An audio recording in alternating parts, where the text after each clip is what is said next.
Screen दिख रही है?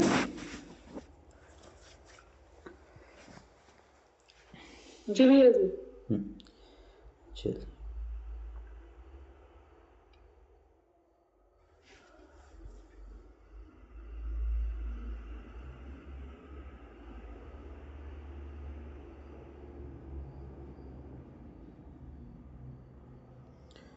शलभ भैया इसका क्या होगा संधि?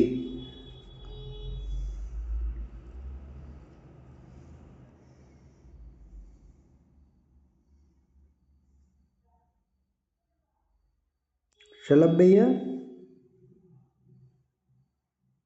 है नहीं है?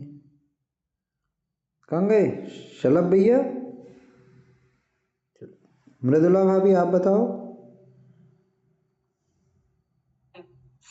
स अर्पणा, मतलब इसमें स के आगे विसर्ग हट जाएगा। बहुत अच्छा, क्या नियम लगा है?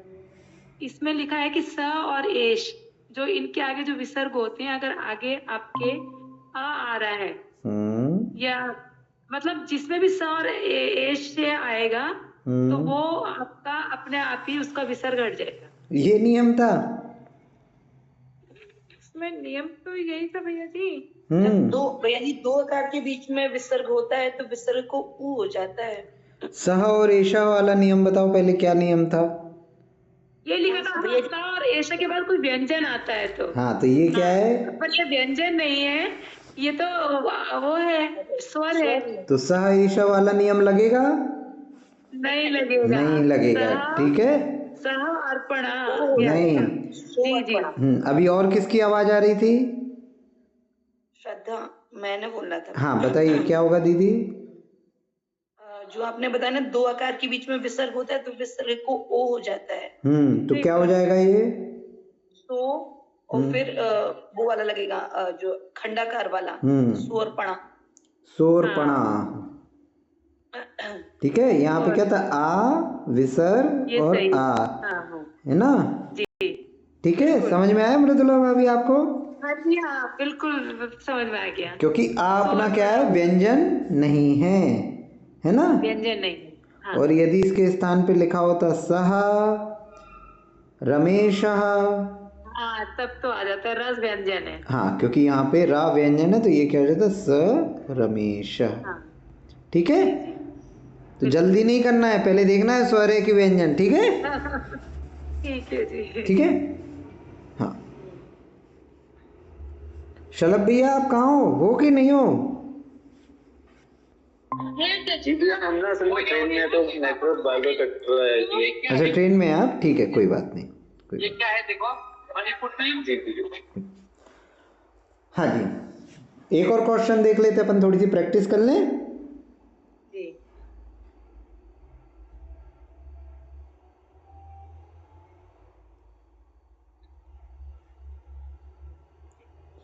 बालिकाः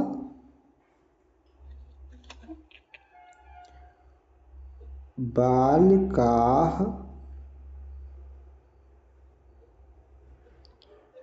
च, तो यहाँ पे बालकाः च, तो यहाँ क्या हो जाएगा? बालकाश्च, है ना? क्योंकि क्या है यहाँ पे? चा है, तो विसर्ग का क्या हो जाएगा? बालकाश। शा, ठीक है ना? यहाँ पे विसर्ग हट जाएगा बस, विसर्ग के स्थान पे चा, और ये मूढ़ा पूरा जो ऊपर की लाइन है वो एक ही रहेगी, है ना? जैसे अपन ने यहाँ देखा तो ये जो खंडाकार रहता है इसके ऊपर मूढ़ा नहीं लगता, ठीक है? तो यहाँ ध्यान रखना है। फिर जो अपन ने विसर्ग का लोप किया तो ये दोनों अलग अलग रहेंगे, इसको सरमेशा नहीं कहेंगे, सा अलग और रमेशा अलग, ये जो है ये गलत होगा, ये वाला सही होगा, ठीक है? दोनों को अलग अलग लिखना है, ठीक है? तो इस चीज का भी हमको ध्यान रखना होगा कि किसको मिला के लिखना है और किसको अलग अलग लिखना है, ठीक है? ये चीज अपन याद रखेंगे। अब अपन अगला नियम पढ़ते हैं विसर्ग संधि का।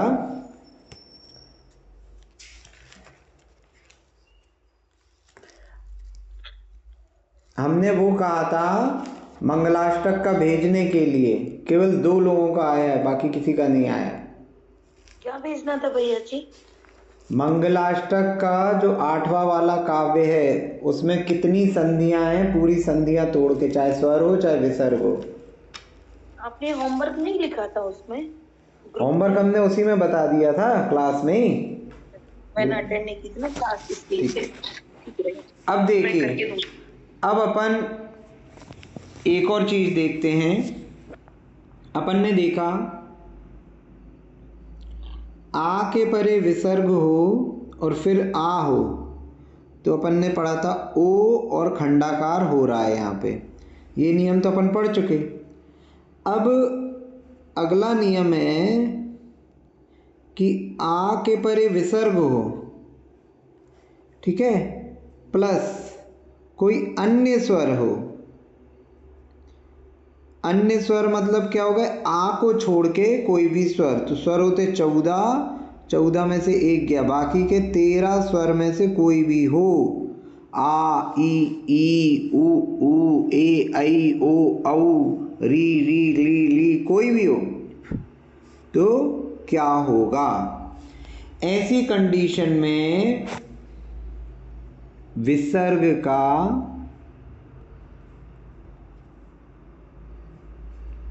लोप होगा अथवा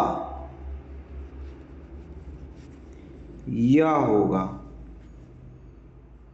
विसर्ग के स्थान पे या आ जाएगा।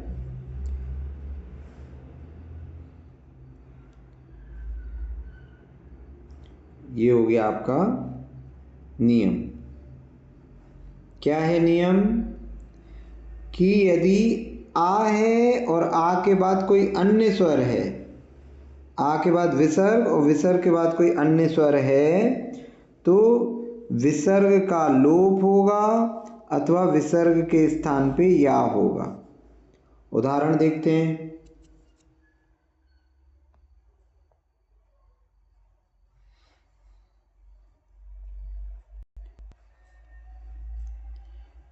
रामः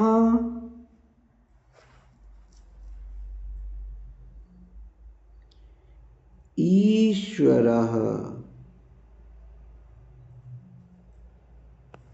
रामः धन ईश्वरः, तो यहाँ क्या हो गया देखिए, राम में क्या है, आ छुपा हुआ है। इसको अपन ऐसे लिख सकते हैं, राम धन आ और फिर विसर्ग है। फिर विसर्ग के बाद क्या है, ईश्वर, है ना। तो ये क्या हो गया, ई क्या हो गया, ये अन्य स्वर।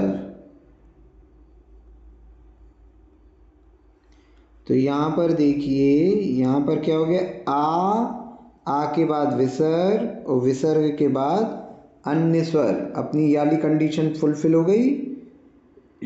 यहाँ क्या था, आ के बाद विसर्ग और विसर्ग के बाद अन्य स्वर। तो क्या होना है इसमें, विसर्ग का लोप। तो विसर्ग का लोप हो जाएगा, तो क्या हो जाएगा, राम ईश्वरः। समझ में आया? ये वाला जो विसर्ग था इसका, मुझे आपका तो यह भी हो सकता है। हाँ, एक आंसर ये है, 2 आंसर आएंगे इसके। अच्छा। ये वाला समझ में आया? ठीक है, रामेश्वर। राम ईश्वरा।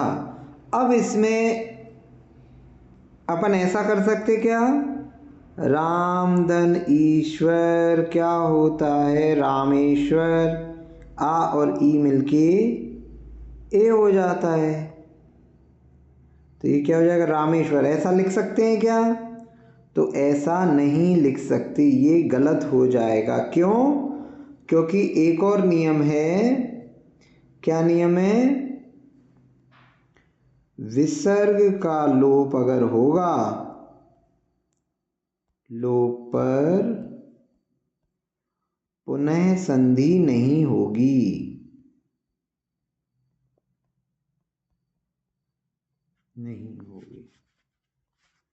विसर्ग का अगर लोप होता है तो उसके बाद पुनः संधि नहीं होती। तो यहाँ क्या हुआ, यहाँ जो अपन ने राम और ईश्वर लिया, तो राम के यहाँ पे क्या है, विसर्ग का लोप हुआ है, ये वाले विसर्ग का लोप हुआ है। तो विसर्ग का लोप होने के बाद कारण ये राम और ईश्वर की संधि जो है ये नहीं होगी, तो रामेश्वर नहीं बनेगा, राम ईश्वर ऐसा ही रहेगा। ये वाला समझ में आया? इसमें किसी को कोई प्रश्न? आ के बाद विसर्ग, विसर्ग के बाद कोई अन्य स्वर, अन्य स्वर मतलब आ को छोड़ के जो 13 स्वर हैं उनमें कोई भी स्वर अगर होगा तो विसर्ग का या तो लोप होगा या फिर विसर्ग के स्थान पे या होगा। तो अगर इसमें विसर्ग के स्थान पे या करेंगे तो क्या हो जाएगा, देखिए विसर्ग के स्थान पर अगर अपन ने या कर दिया तो ये क्या हो जाएगा,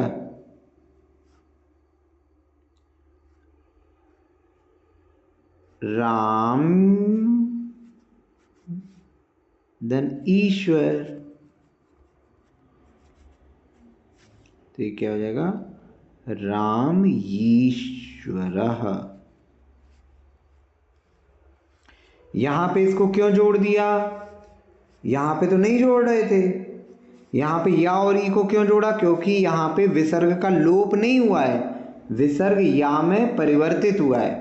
विसर्ग का लोप मतलब विसर्ग अलग हो गया, उसके स्थान पे कुछ नहीं आया, लेकिन यहाँ पे क्या हुआ, विसर्ग के स्थान पे या आ गया, तो विसर्ग का लोप नहीं हुआ, इसलिए यहाँ पे राम ईश्वर ये जुड़ जाएगा, तो राम ईश्वर।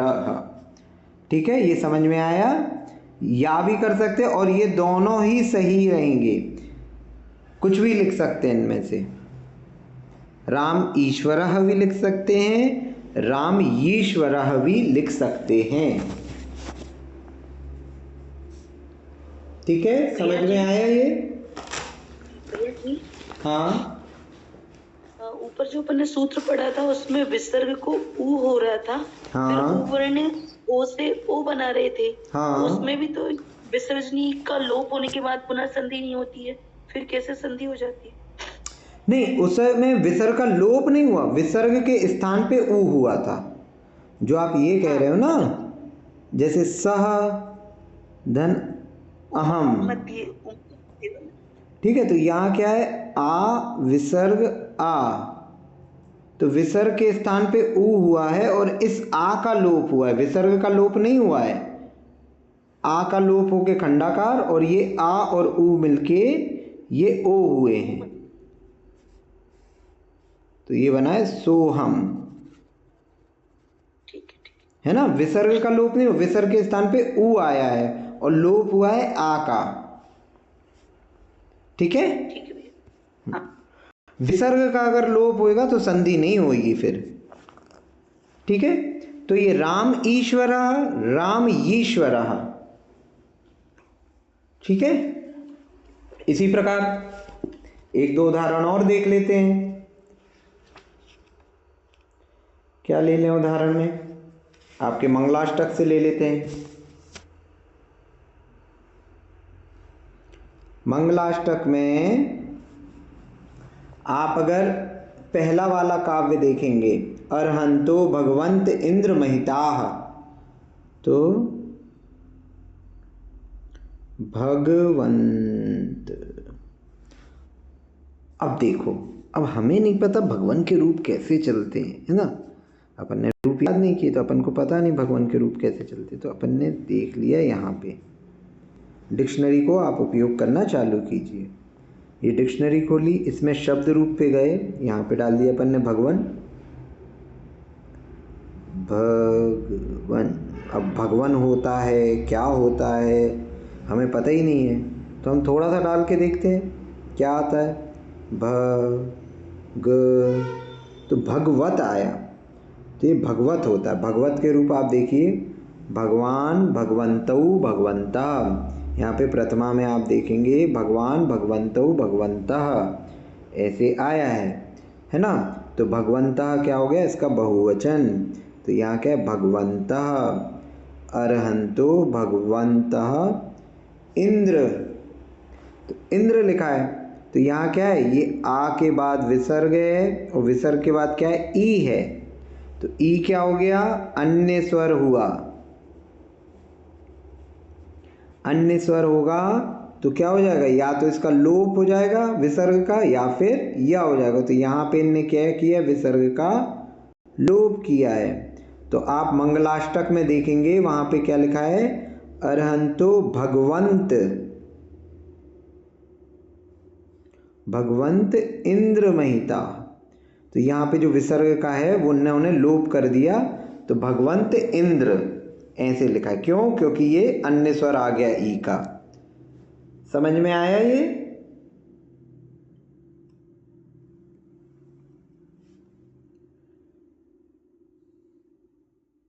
देखा आप लोगों ने मंगलाष्टक में?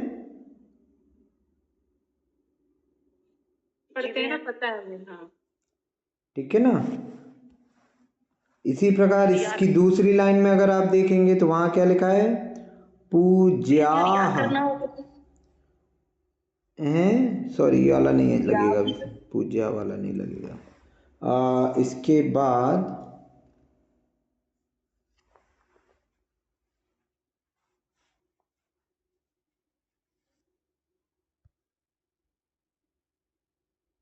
इसका दूसरा रूप भी तो बनाएंगे ना, भगवंत इंद्र। हाँ, अभी तो हम आपको जो लोप वाले हैं उसके उदाहरण दिखा रहे हैं, है ना, कि अपन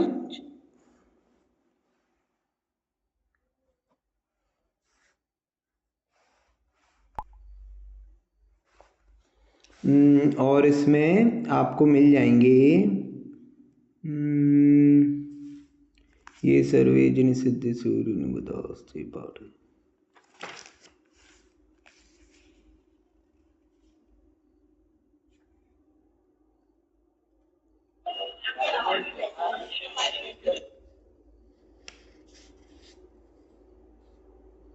जैसे अपन ने लिया सह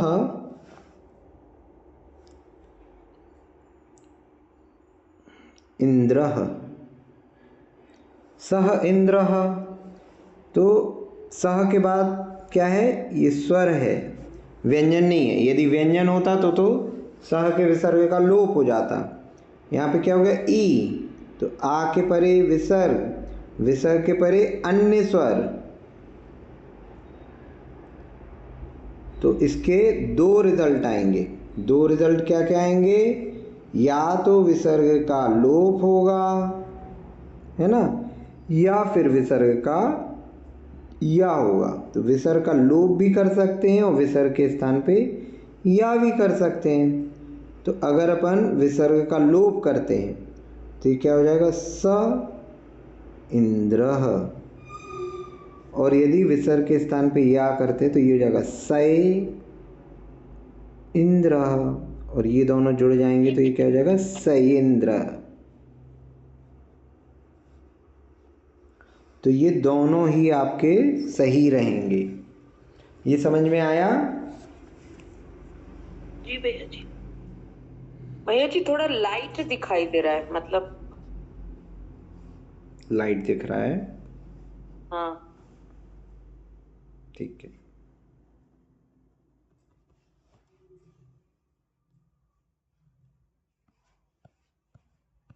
ठीक, अब अगला देखते हैं।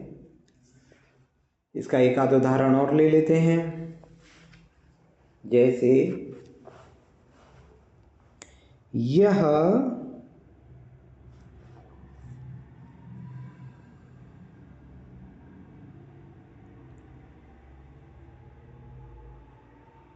उदितः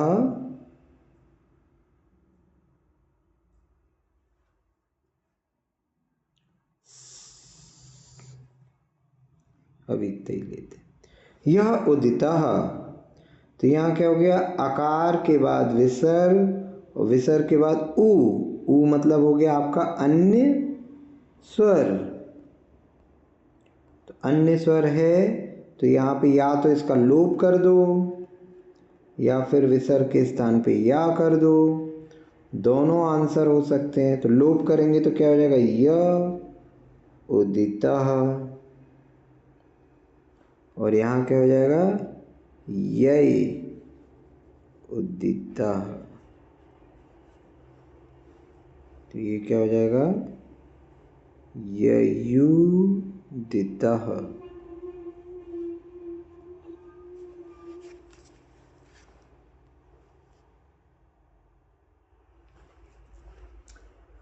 समझ में आया? जी भैया जी। किसी का कोई प्रश्न हो तो पूछ ले।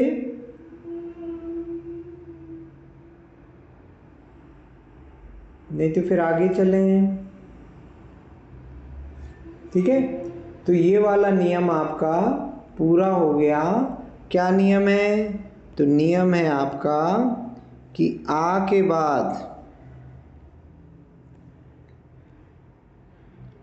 बाद कोई अन्य स्वर हो, है ना। आ के बाद विसर्ग और विसर्ग के बाद कोई अन्य स्वर हो तो विसर्ग का लोप हो जाएगा अथवा विसर्ग का या हो जाएगा। ठीक है ना, ये आपका नियम हो गया। अब अगला नियम लें। इस नियम संबंधी कोई प्रश्न नहीं ना? किसी को हो तो पूछ ले।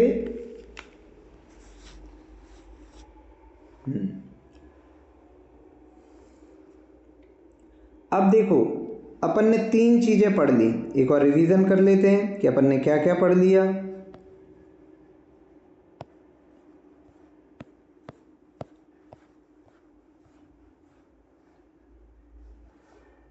अपन ने पढ़ा कि आ के बाद विसर्ग हो। अब अगर इसके बाद आ है तो अपना क्या आया था रिजल्ट, ओ और खंडाकार, विसर्ग का ऊ और फिर खंडाकार। ठीक है, यदि अन्य स्वर है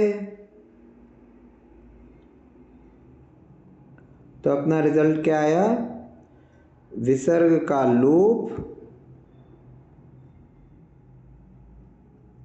या विसर्ग का य, ये दोनों में से कोई भी एक चीज रहेगी। और अपन ने पढ़ा इसके बाद अगर घोष है तो अगर घोष है तो अपन ने पढ़ा था कि विसर्ग का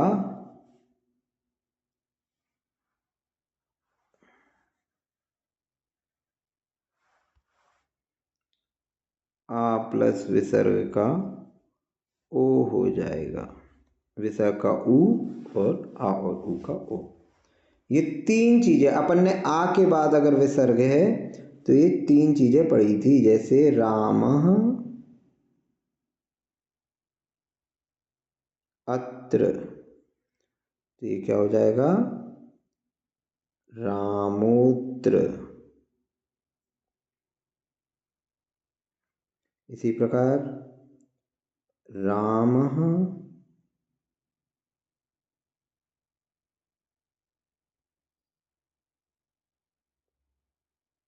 इति, तो ये क्या हो जाएगा, राम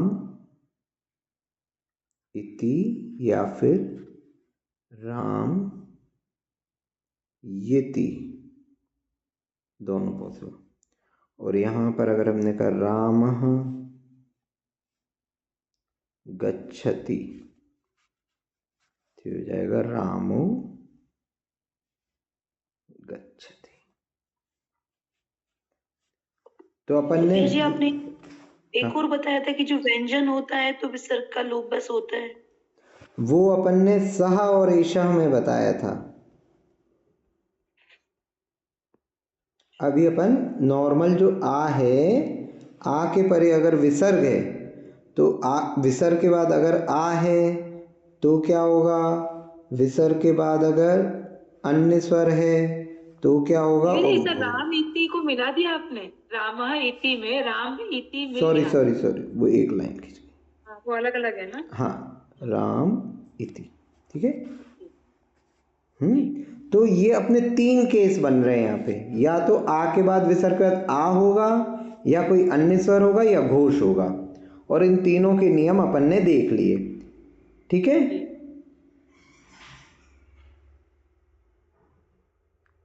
यहाँ पे कोई कंफ्यूजन किसी को?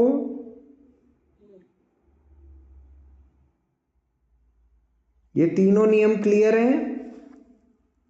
जी ठीक है भैया जी, फिर जो आपने होमवर्क में इतने सारे जो दिए थे तो वो तो इस 3 से हटके भी थे। हाँ, तो और भी थे ना, और भी तो पढ़ाए हैं। अच्छा, अभी तो हम केवल वो ले रहे हैं कि आ के बाद विसर्ग हो तो उसके क्या क्या पॉसिबल केसेस हैं। अघोष का भी तो पढ़ा है ना आपने? अघोष होगा तो कुछ नहीं होगा, एज इट इज रहेगा। कोई चेंज नहीं होगा। ठीक है आ के बाद विसर्ग जी। एक मिनट भैया जी, हाँ, आ के बाद विसर्ग में तो सिर्फ क्या बनेगा इसमें? नहीं आ के समझा बाद क्या? विसर्ग हो तो आ बनेगा ना। आ के बाद विसर्ग होगा तो पहला पहला पहला सूत्र आपका। देखिए, पहले पक्ष में हमारे पास आ के बाद विसर्ग है, जैसे राम में आ के बाद विसर्ग है सब जगह पे, है ना। अब विसर्ग के बाद क्या होगा, ये तो पहला पक्ष हुआ। दूसरा पक्ष क्या है? दूसरा पक्ष में कौन सी कंडीशन है हमारी? पहली, दूसरी, तीसरी। दूसरे पक्ष में आ है कि कोई अन्य स्वर है कि घोष है, ये देखना पड़ेगा ना, उसके हिसाब से नियम रहेगा। अच्छा, है ना, क्योंकि संधि तो दो पक्षों के बीच में होगी ना। पहला पक्ष हो गया अपना आ के बाद में विसर्ग, दूसरे पक्ष में क्या है? दूसरे पद में आ के बाद फिर विसर्ग ना। आ के बाद कुछ भी हो सकता है, उससे हमें मतलब नहीं। दूसरे पक्ष में पहले नंबर पे आ लिखा है, अब उसके आगे नहीं देखना। और भैया जी, सा और ऐसा के बाद अगर घोष होता है तो चेंजेस होते हैं? नहीं, सुनिए सुनिए सुनिए, सा और ऐसा के बाद अगर व्यंजन है, चाहे घोष हो चाहे अघोष हो, कोई मतलब नहीं। व्यंजन आ गया तो क्या हो जाएगा? विसर्ग का लोप। यहाँ घोष अघोष से कोई लेना देना नहीं है। ठीक है, व्यंजन हुआ, विसर्ग का लोप करो। अगर व्यंजन नहीं है, स्वर है ना, तो किस धर पे आ जाएंगे फिर अपन? इन दोनों नियम पे आ जाएंगे कि स्वर है अगर तो सा के बाद आ के बाद विसर्ग, और जैसे मान लो सह गच्छति लिखा है, तो यहां हमें ये नहीं देखना कि ये गा घोष है कि अघोष, ये व्यंजन है ना, विसर्ग का लोप करो, स गच्छति। क्योंकि यहां नियम किसके लिए? व्यंजन के लिए, घोष अघोष के लिए नहीं है। अब अगर लिया है सह इंद्र, तो यहां क्या हो गया? सा के बाद व्यंजन नहीं है, स्वर है, तो अब हम क्या करेंगे? इसको सा को क्या कर लेंगे? स धन आ और विसर्ग। अब इसके आगे क्या हो गया? इंद्र, अन्य स्वर। हाँ, तो अब इसमें कौन सा नियम लग जाएगा? ये वाला जो अपना नियम था, आह धन अन्य स्वर वाला, ये जो दूसरा वाला नियम है, ये वाला लग जाएगा। ठीक है, जी समझ में आ गया ये? जी भैया। आगे चले, कोई प्रश्न किसी को? नहीं। कंफर्म? मतलब सा और ऐशा के परे अगर व्यंजन नहीं है तो उनकी स्थिति कैसी हो जाएगी? सा धन आह जैसी, ऐश धन आह जैसी, है ना। फिर ये वाले जो आह के साथ नियम थे वो लगने लगेंगे उन पे। ठीक है, तो पहले हमको देखना है कि व्यंजन है कि नहीं सह और ऐशा के बाद, और यदि व्यंजन नहीं स्वर है तो फिर वहां पे सह की बात नहीं होगी, वहां पे फिर आह की बात होगी, है ना। और ऊपर वाले जो नियम है अपने वो लगने लगेंगे।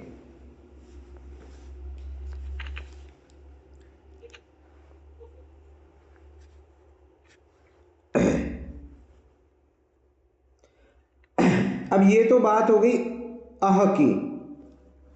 अब अपन आगे चलते हैं, अगला नियम कि अगर आ है, दीर्घ आ, अभी तक क्या था? ह्रस्व आ था। अब अगर दीर्घ आ है और उसके परे क्या है विसर्ग और उसके बाद कोई भी स्वर हो, कोई भी स्वर मतलब पूरे 14 स्वर में से कोई भी। यहाँ अपन ऊपर क्या देख रहे थे, ऊपर अपन ने क्या लिया, ऊपर अपन ने आ को अलग लिया था और अन्य स्वरों को अलग लिया था। यहाँ पे 13 अन्य स्वर अलग लिए और आ एक स्वर अलग लिया, दोनों के लिए अलग अलग नियम। यहाँ पर क्या कर रहे हैं, जब दीर्घ आ है तो अपन ने पूरे के पूरे 14 स्वर के लिए एक ही नियम, चाहे आ स्वयं ही हो या फिर आ ई उ कोई भी 14 स्वर में से कोई भी हो, तो यहाँ पे बहुत सिंपल सा सूत्र है, विसर्ग का लोप हो जाएगा, सिर्फ लोप होगा, यहाँ या आदि कुछ नहीं होगा। आ के बाद विसर्ग, विसर्ग के बाद कोई भी स्वर, ऐसा अगर होगा तो विसर्ग का लोप हो जाएगा। जैसे बालकय बालकौ बालकाः, तो बालकाः आगच्छन्ति, बालक आ रहे हैं, बालक आते हैं, कई सारे बालक आते हैं। तो यहाँ क्या हो गया, यहाँ आ में विसर्ग है, इसको अपन बालक है ना धन आ लिख सकते हैं, और यहाँ क्या हो गया आगच्छन्ति, तो इसके बाद क्या है, ये स्वर है, तो ये अपनी कंडीशन हो गई आ धन विसर्ग धन स्वर। तो ये कंडीशन अपनी पूरी की पूरी यहाँ पर आ रही है, आ धन विसर्ग धन स्वर, है ना। तो यहाँ क्या होना, विसर्ग का लोप, तो ये वाला जो विसर्ग है इसका क्या हो जाएगा लोप, और विसर्ग का लोप होने के बाद क्या हो जाएगा, ये बालका आगच्छन्ति। अब बालका आगच्छन्ति हो गया, तो हम इसको अब दीर्घ संधि नहीं करेंगे, क्यों, क्योंकि विसर्ग के लोप के बाद पुनः संधि नहीं होती है ना। तो यहाँ पे देखने में लग रहा है कि संधि हो जानी चाहिए, लेकिन विसर्ग के लोप के बाद पुनः संधि नहीं होती। ठीक है, क्लियर है ये? जी भैया जी।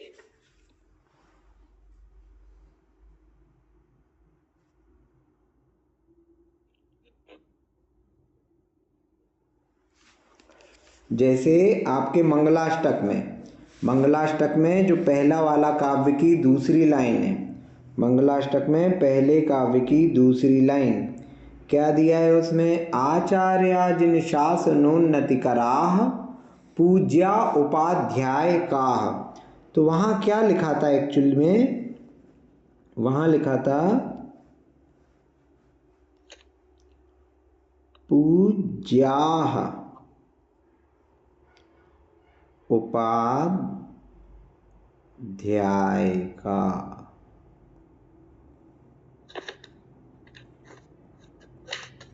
ठीक है, तो यहाँ क्या हो गया, ये आ में विसर्ग, और विसर्ग के बाद क्या हो गया स्वर, है ना। तो आ में विसर्ग, विसर्ग में स्वर, तो विसर्ग का क्या हो जाएगा लोप। तो विसर्ग का लोप हुआ, तो वहाँ क्या लिखा है, पूज्या अकेले लिखा हुआ है ना। आपकी जिनवाणी में पूज्या अकेले लिखा है, पूज्या उपाध्याय का, है ना। तो ये पूज्या नहीं था, यहाँ क्या था पूज्याः था, लेकिन उस विसर्ग का क्या हो गया, उस विसर्ग का लोप हो गया। क्यों हो गया, क्योंकि उसके परे स्वर था, है ना। तो आ के बाद विसर्ग और विसर्ग के बाद स्वर, तो विसर्ग का हो जाएगा लोप। ठीक है भैया जी। हाँ जी। यहाँ पे जो पूज्या लिखा है उन्होंने, हाँ, तो इसमें अपन इसमें पूज मानेंगे कि पूज्या की इसमें अपन विभक्ति मानेंगे जो बहुवचन में है इसमें? ये जो है ना, देखो उपाध्याय का विशेषण है यहाँ पे, पूज्य उपाध्याय। तो उपाध्याय का ये आपने बहुवचन में ले लिया, तो उनका विशेषण पूज्या, ये भी बहुवचन में हो गया, पूज्य पूज्य पूज्या।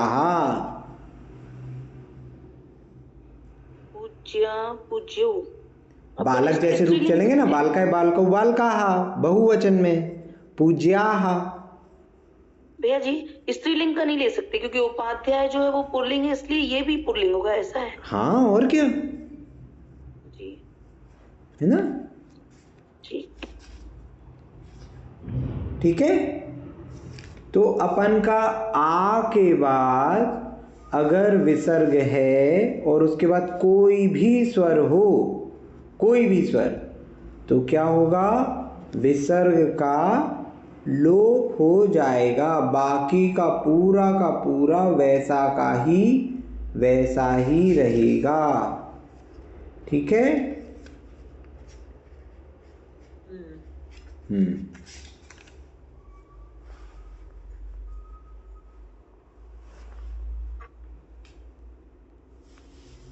एक नियम और देखें कि ज्यादा हो जाएगा। इसके उदाहरण देख लेते पहले, है ना। भैया जी इसका क्या बताइए, पूज्य उपाध्याय का में मिला दिया ना आपने? मिलाया कहाँ है, दोनों के बीच में गैप है ना। हाँ गैप तो है, बस पूज्य में वो हट गया हमारा, विसर्ग हट गया, क्योंकि पूज्या में क्या था, आ था, आ के बाद विसर्ग था, विसर्ग के बाद ऊ था, तो विसर्ग आ के बाद विसर्ग और विसर्ग के बाद कोई भी स्वर आएगा तो विसर्ग का लोप हो जाएगा, है ना। तो यहाँ पर अपन का 14 स्वर में से कोई भी स्वर हो, है ना, कोई भी स्वर हो तो उससे कोई फर्क नहीं पड़ेगा। ठीक है, अपन को केवल स्वर देखना है, 14 स्वरों में से कोई भी स्वर है अपन विसर्ग का लोप कर देंगे, और विसर्ग का लोप होने के बाद पुनः संधि नहीं होती, ये नियम अपन ने पढ़ा था, है ना। तो इसलिए इसकी पुनः संधि नहीं होगी, वरना क्या हो जाता, वरना यदि विसर्ग का लोप नहीं हुआ होता तो यहाँ पे दीर्घ संधि हो जाती, है ना। दीर्घ संधि नहीं, यहाँ पे हो जाती ऊ का ओ हो जाता, वर्ण ओ से, है ना। तो पूज्योपाध्याय का ऐसा हो जाता, लेकिन यहाँ नहीं करना है ऐसा, है ना। ठीक है, आगे चले। ठीक। अब इसका एक आध उदाहरण अपन और देख लेते हैं। आवश्यकता है कि आगे चलें, हम आपको उसमें दे देंगे, क्या कहते हैं, आपके गृह कार्य में। वो तो आप लोग करते नहीं हो बहुत सारे लोग, है ना, तो जो लोग कर लेंगे प्रैक्टिस कर लेंगे, बाकी की प्रैक्टिस हो चुकी है। ठीक है, अब बात आती है आ के परे, अपन ने स्वर तो देख लिया, अब आ के परे अगर व्यंजन हो तो क्या करना है, तो अगला नियम, आ दीर्घ आ, इसके परे विसर्ग। अब इसके परे व्यंजन जो है, व्यंजन अपने दो भागों में है। व्यंजन दो भागों में कौन कौन से, एक तो घोष है और एक अघोष।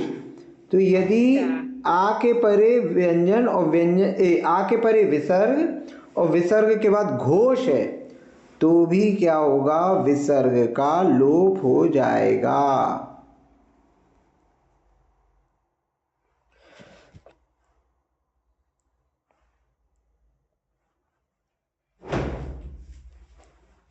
बालकाः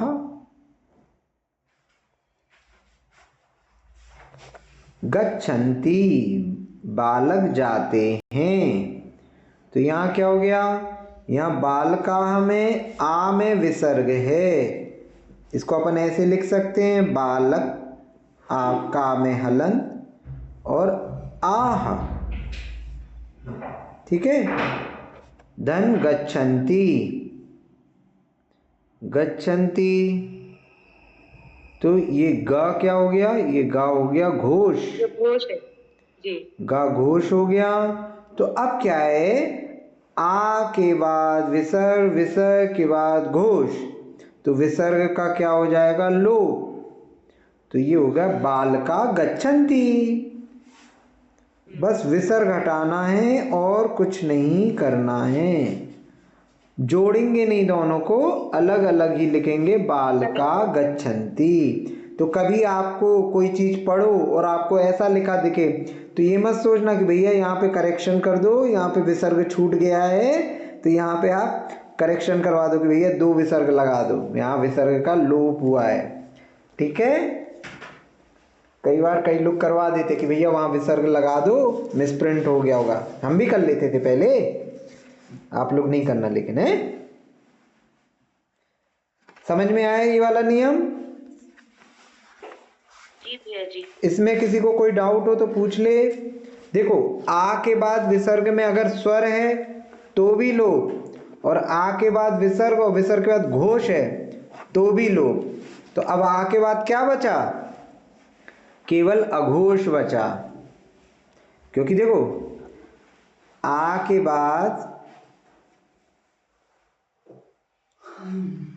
बाद है ना, कितने वर्ण होते हैं? 47 वर्ण होते हैं, है ना। तो इसमें अगर 14 स्वर हैं तो लोप, है ना, 20 घोष हैं तो भी लोप। बचा क्या? 13 अघोष। इस केस में लोप नहीं होगा।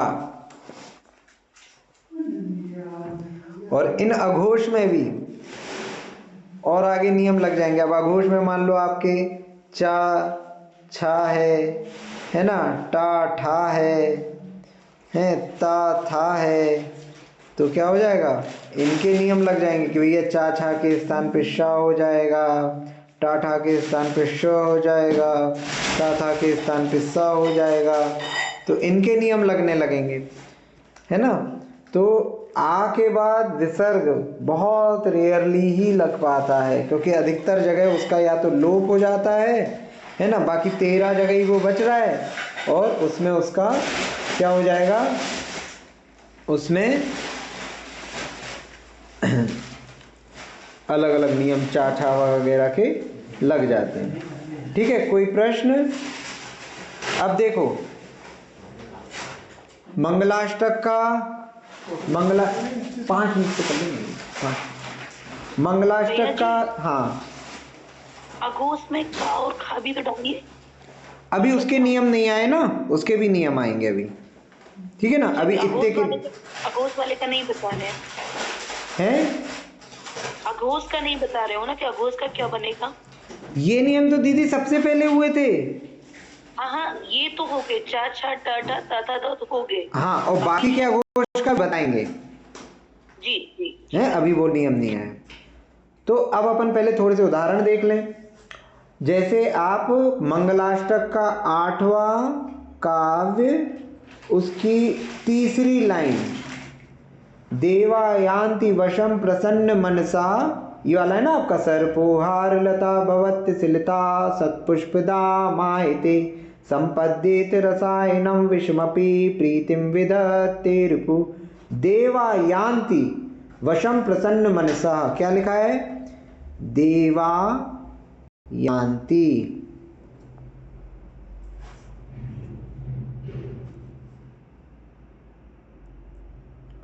देवायान्ति, तो ये देवाह था। देवः देवौ देवाह। देवाह क्या हो गया? बालक के जैसा चलेगा, देव का बहुवचन, तो देवाह यान्ति। तो यहाँ क्या हो गया? अकार, अकार के बाद विसर्ग, विसर्ग के बाद या। तो या क्या है आपका? या रा ला वा, ये काय में आते हैं? घोष में आते हैं। तो क्या हो गया? अकार, अकार के बाद विसर्ग, विसर्ग के बाद घोष, तो ये विसर्ग का हो जाएगा लोप। तो क्या हो गया आपका? देवायान्ति।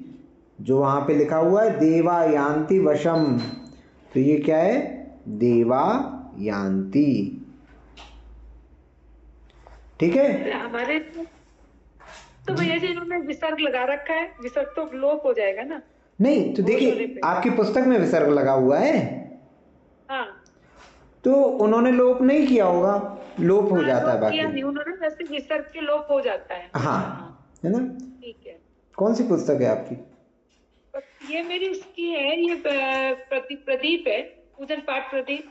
अच्छा ठीक है, ये सब्जी मंडी वाली दिल्ली की। हाँ वो है ये पुरानी। हाँ तो नहीं हुआ होगा उसमें, बाकी इसमें लोप हो जाता है। देखिए एक चीज याद रखिए, संधि हो ही ये आवश्यक नहीं है। अच्छा। हाँ, संधि की भी जा सकती है और नहीं भी की जा सकती, करना आवश्यक नहीं है। ठीक है। अब अपन ने जो नियम पढ़े उन नियमों में किसी को कोई प्रश्न हो तो कोई पूछ ले।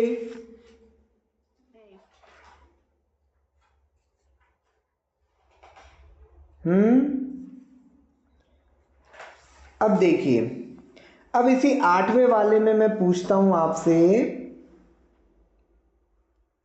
8वां वाला जो है कहां से शुरू है? सर्पोहार लता, सर्पोहार लता भवत्य से लता। तो हार लता धन भवत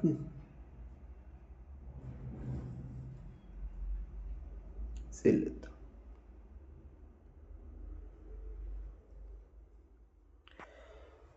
तो अब देखिए यहां पे क्या है? आ है, और ये भा क्या है? ये घोष है। तो अब यहां पर विसर्ग का लोप हुआ है क्या? यदि यहां विसर्ग होता तो विसर्ग का लोप तो हो जाता, लेकिन इसका मतलब ये नहीं कि यहां विसर्ग था ही, क्योंकि हमें ये देखना पड़ेगा यहां क्या लिखा हुआ है। यहां लिखा है हार लता, और आपने लता के रूप पढ़े थे। लता के रूप क्या थे? लता, लते, लताह। लताह। ठीक है, लता, लते, लताह। तो अब देखो लता शब्द भी है और लताह शब्द भी है। ये एक वचन में है, ये बहुवचन में है। तो यदि यहां पे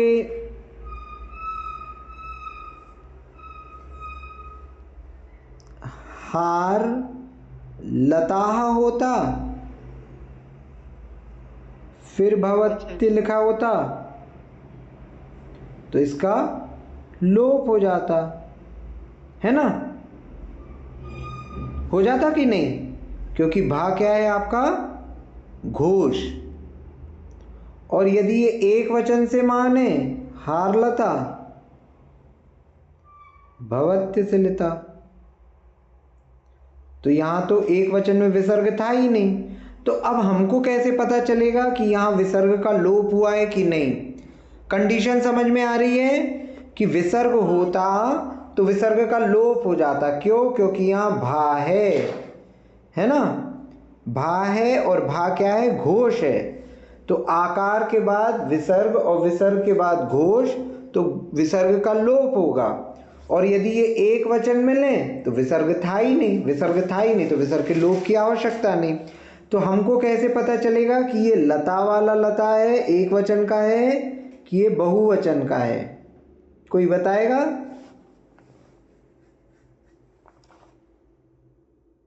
भैया उसमें जो भवती आएगा आगे में, तो वो एक वचन का रहेगा। बहुत बढ़िया। इसमें क्या है? हार लता के बाद क्या लिखा है? तो भवत्य से लता। तो ये भवत्य से लता को क्या करेंगे अपन? भवती धन असीलता। असीलता। तो ये भवती जो है वो क्या है? एक वचन का है ना? भवती, भवता, भवंती। तो भवती एक वचन का है, इसका मतलब ये लता क्या थी? ये एक वचन का था, यहाँ पे विसर्ग था ही नहीं, विसर्ग का लोप नहीं हुआ। तो हमको ये भी देखना पड़ेगा कि भैया वहाँ विसर्ग था कि नहीं था, वरना हम लोप कर दें सीधे, है ना? क्योंकि लता के केस में भी विसर्ग लोप हो रहा था और लता में भी हो रहा था। तो लता के केस में तो विसर्ग था ही नहीं और लता में विसर्ग लोप हो रहा था, दोनों में एक सा सेंटेंस बन रहा था। लेकिन भवती चूंकि लिखा हुआ है, भवती, भवता, भवंती, तो भवती एक वचन के लिए तो लता भवती होगा, लताः भवंती होता। ठीक है? तो इससे हमको पता चल जाएगा कि यहाँ विसर्ग नहीं था। ठीक है? अब इसके पश्चात आप लोग एक बार रिवीजन कर लीजिएगा, जो होमवर्क में प्रश्न दे रहे हैं वो आप लोग एक बार उसकी प्रैक्टिस कर लीजिएगा। सभी को जय जिनेंद्र। जिनवाणी स्तुति